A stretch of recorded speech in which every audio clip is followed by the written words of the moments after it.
Hello and welcome everybody to the Infobotts Podcast. This is episode number 025 and I'm your host, author Frederick Fishman.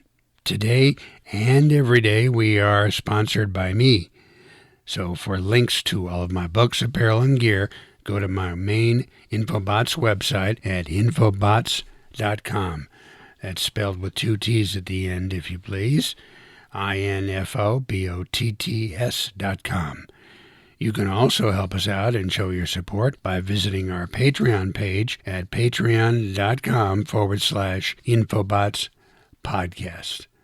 Okay, let's get started.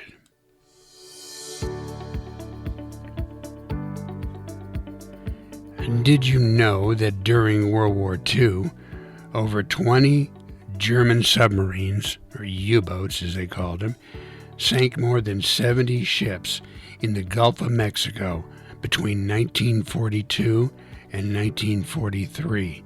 The Germans called it Operation Drumbeat. The raids in the Gulf were rarely discussed by our leaders or in the media for fear of spreading panic. One example, in May of 1942, the oil tanker Virginia, carrying 180,000 barrels of gasoline, was stopped about 1.5 miles off the Mississippi River. A pilot was being transferred onto the ship. During that brief stop, she was struck by a German torpedo. 27 men were killed outright and another 41 injured with burns. Such attacks caused the Navy to respond by deploying squadrons of B-25 and B-17 bombers. And as the war went on, the United States Army Air Force Anti-Submarine Command became very proficient at seeking and destroying enemy subs in the Gulf of Mexico. Because of that, German U-boats sank fewer than 20 ships between 1943 and the end of the war. He was stationed at Keesler Army Air Force Base in Biloxi, Mississippi, on the Gulf of Mexico. He told me once, decades later, of a mission he was on to hunt for German U-boats in the Gulf. One bright morning at altitude, the crew of his B-17 noticed a long dark shape in the water.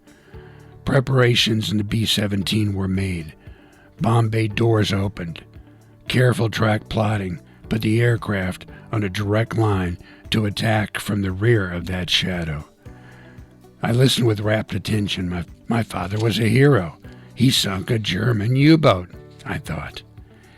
He told me they lined up perfectly on the tail of the dark shape in the water. The bombardier took control of the plane, and just at the right moment, bombs away.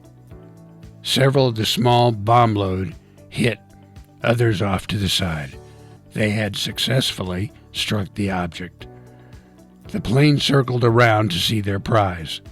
The crew looked out of every possible window in the plane to see the damage inflicted, and then the crew realized the B-17, my father was piloting that day, had sunk a whale.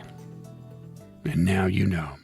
So thank you for listening. We hope you will support our efforts to bring you this daily Infobotts podcast. You can help us out by visiting our Patreon page at patreon.com/Infobotts Podcast. Join us again for another episode of Infobotts. Bye-bye.